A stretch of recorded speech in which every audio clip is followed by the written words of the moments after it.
Bak angin segar di tengah sulitnya mengais rezeki di tengah pandemi. Pemerintah mengaku menyiapkan program pemberian tambahan gaji bagi karyawan swasta sebesar Rp600.000 setiap bulannya.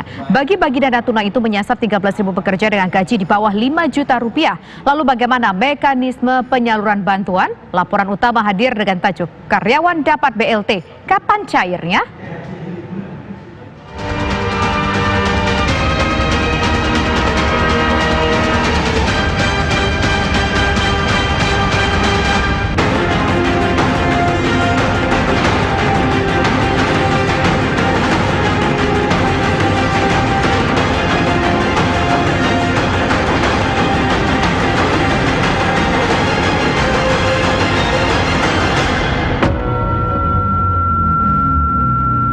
Kalau memang benar sih alhamdulillah ya, kalau karyawan di bawah gaji di bawah 5 juta mau dikasih bantuan, ya sangat bersyukur apalagi ada pandemi kayak gini kan. Mau ngasih bantuan dana kepada pegawai yang gajinya di bawah 5 juta, Bapak udah tahu belum itu sebelumnya? Udah dengar di Mensos. Bapak gimana pendapatnya? Bagus tuh, bagus sekali itu. Karena di sini juga penghasilan kebanyakan di bawah 5 juta. Dikasih begitu sama pemerintah, Pak Maman bagaimana? Oh, senang sekali, alhamdulillah, buat tambah-tambah. Selama ini gajinya cukup nggak selama di masa COVID kayak begini? Oh, enggak cukup, masih di bawah 3 juta. Bak angin segar di tengah sulitnya mengais rezeki di tengah pandemi. Pemerintah mengaku akan menyiapkan program pemberian tambahan gaji bagi karyawan swasta sebesar Rp600.000 setiap bulannya. Hal ini dilakukan untuk mendorong perekonomian yang terpuruk cukup dalam di kuartal kedua lalu. Bagi-bagi dana tunai itu menyasar 13 juta pekerja dengan gaji di bawah 5 juta rupiah. Kemudian pemerintah sedang mengkaji untuk menyiapkan pemberian bantuan gaji kepada 13 juta pekerja yang mendapatkan memiliki upah di bawah 5 juta. Ini akan diperkirakan memakan anggaran sebesar 31,2 triliun. Berbagai langkah ini dilakukan karena sampai dengan bulan Agustus ini memang penyerapan program pemulihan ekonomi masih dirasa perlu untuk ditingkatkan.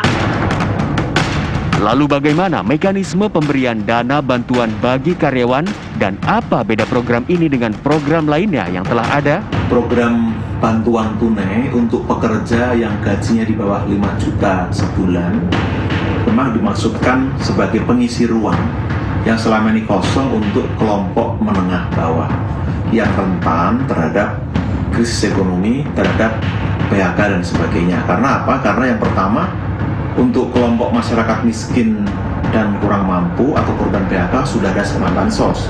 Untuk pelaku KM juga sudah ada skema pendanaan kredit dan juga bansos. Nah, ini untuk kelompok pekerja yang menengah bawah justru belum mendapatkan.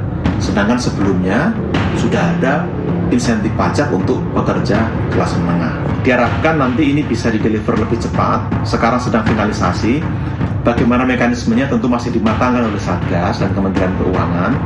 Yang penting kita ingin memastikan apakah nanti melalui BPJS Ketenagakerjaan, memberi kerja, atau transfer langsung kepada para pekerja. Ini soal mekanisme yang sedang dicari, mana yang paling efektif dan mungkin untuk dilakukan. Namun ditunggu saja, mudah-mudahan ini bisa berjalan dengan cepat. Dan pemerintah juga menyediakan ruang bagi para pekerja yang belum tercover misalnya dalam BPJS Ketenagakerjaan, tetap bisa terakomodir. Nah, mekanisme sedang dipikirkan apakah nanti voluntary mendaftar atau yang lain, itu mohon ditunggu kepastiannya. Karyawan swasta dengan gaji di bawah 5 juta dinilai layak menerima bantuan setelah gaji bulanan mereka terpaksa dipotong selama pandemi. Namun bagaimana dengan karyawan yang telah di-PHK? Bagaimana pemerintah melakukan validasi bagi karyawan penerima bantuan? Perputaran roda ekonomi baru bisa secara penuh kembali kalau masyarakat sudah kembali mau keluar, merasakan aman dengan perilaku yang baru, dia beraktivitas. Itu yang pertama. Yang kedua, memang kelompok masyarakat ini sudah diidentifikasi untuk yang saya kembali ke program gaji di bawah 5 juta. Sudah diidentifikasi, sudah selesai di screening, banyaknya 3,8 juta. 3,8 juta. Kami sekarang sedang merapikan data nomor rekeningnya karena kebetulan mereka adalah pengiur BPJS. Mereka adalah pengiur BPJS sehingga data-datanya lengkap ada di BPJS. Kami sengaja memilih sesuai dengan tadi yang Pak Fuad sampaikan, data-data yang sudah ada dan sudah pasti dan updated. Karena setiap bulan mereka pasti mengiur ke BPJS. Kita bisa dapatkan datanya, namanya, alamatnya, kita kejar nomor rekeningnya, kemudian kita akan transfer langsung. Tidak melalui perantara, tidak memberikan barang, transfer langsung ke mereka. Namun ekonom dari Indef, Bima Yudhistira Adinegara, mencermati nominal angka yang diberikan pemerintah yang dinilai masih terlalu minim. Pemerintah juga dinilai perlu melakukan validasi data pekerja sehingga program ini tepat sasaran. Jumlah insentifnya kalau hanya diberikan 600.000 per bulan, ini masih terlalu kecil.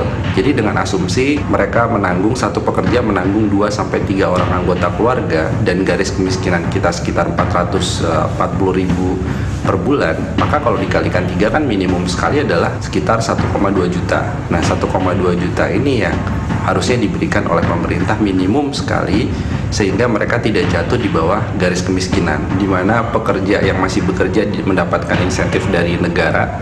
Seharusnya untuk mereka yang sudah terlanjur di PHK ini juga mendapatkan santunan, bahkan jumlahnya yang lebih besar karena mereka sudah terdampak lebih dulu, sudah di PHK, bahkan ada beberapa yang pesangonnya masih belum dibayarkan.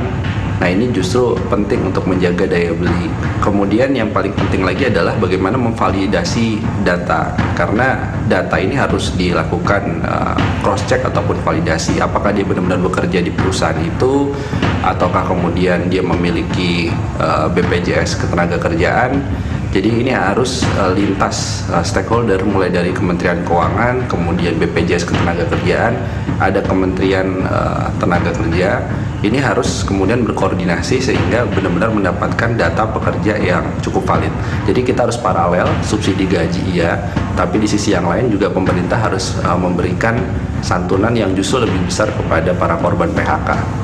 Nah itu, jadi anggaran masih cukup ada, anggaran masih bisa dicari karena dengan asumsi penghematan 20-30% dari total belanja kementerian lembaga itu bisa didapatkan minimum sekali 330 triliun sebenarnya. Jadi banyak sekali pos yang bisa dihemat untuk memberikan stimulus yang langsung dirasakan kepada masyarakat.